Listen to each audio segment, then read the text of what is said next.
Un ami non musulman me demande, si Dieu est tout-puissant, pourquoi veut-il que quelqu'un le glorifie? Pourquoi veut-il que nous fassions cela? Je ne sais pas comment répondre à cette question. Les non-musulmans posent souvent cette question. Si Dieu est tout-puissant, pourquoi veut-il que nous le glorifions? Pourquoi veut-il que nous le louions? La réponse à cette question est qu'Allah est déjà le plus grand. Lorsque nous disons Allahu Akbar, Allah est le plus grand. Cela ne rend pas Allah plus grand. Allah est déjà le plus grand.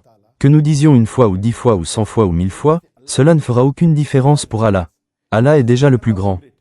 Que nous le disions ou non, cela ne fera aucune différence pour lui. La question est donc de savoir pourquoi Allah veut que nous le louions, que nous le glorifions. La raison est qu'Allah connaît la psychologie humaine.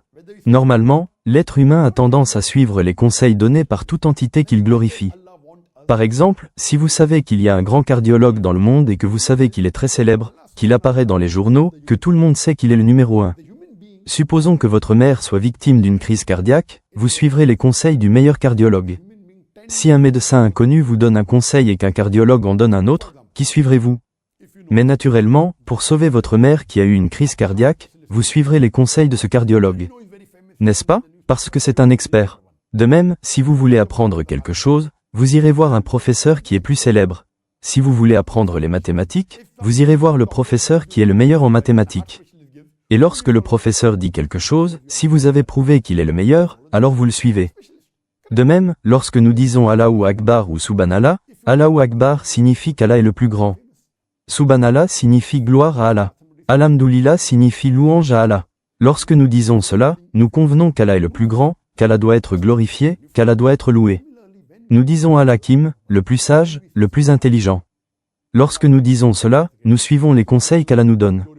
Parce qu'il est le plus sage, le plus intelligent, il est notre créateur, il est le plus grand.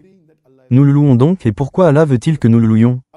Pour que nous suivions ses conseils et qui peut être une meilleure entité pour nous conseiller que notre créateur.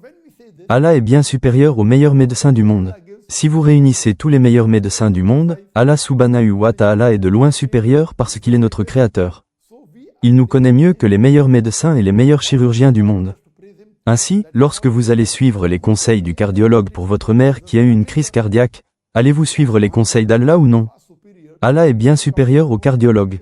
La raison pour laquelle Allah nous demande de le louer est que lorsque nous le louons, nous suivons les conseils qu'il nous donne dans le Coran.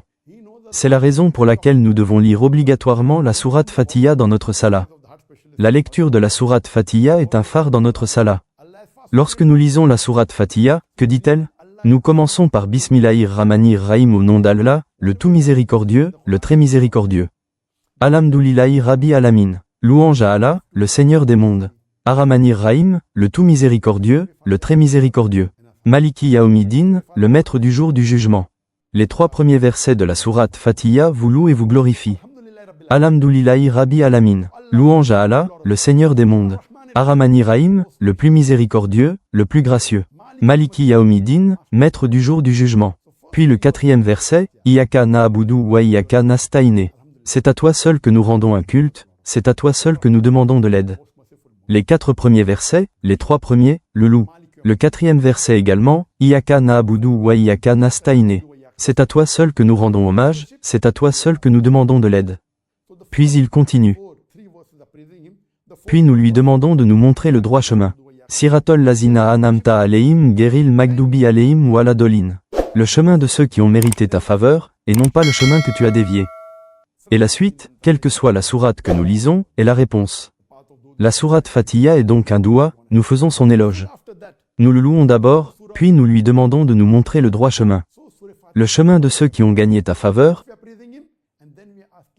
Ensuite, nous pouvons réciter chapitre 5, verset 90. Ô vous qui croyez certainement aux jeux toxiques, à la dédicace de la pierre, à la divination des flèches, Ici, Allah vous guide. Ne buvez pas d'alcool, ne jouez pas, n'adorez pas d'idoles, ne faites pas de divination. C'est ici que nous sommes guidés. Ainsi, lorsque nous le louons et que nous reconnaissons qu'il est le plus grand, qu'il est le Seigneur des mondes, qu'il est le maître du jour du jugement, alors nous devons suivre ses conseils. Allah nous demande donc de le louer, non pas pour lui rendre service, mais pour nous rendre service. Que vous le louiez ou que vous ne le louiez pas ne changera rien pour lui. Il est déjà le plus grand. Allah vous demande, parce qu'il connaît notre psychologie, il connaît notre façon de penser, de sorte que nous suivons ses conseils, nous savons qu'il est l'ultime, personne n'est plus élevé que lui. Si nous suivons ses conseils, cela nous sera bénéfique dans ce monde et dans l'au-delà. J'espère que cela répond à la question.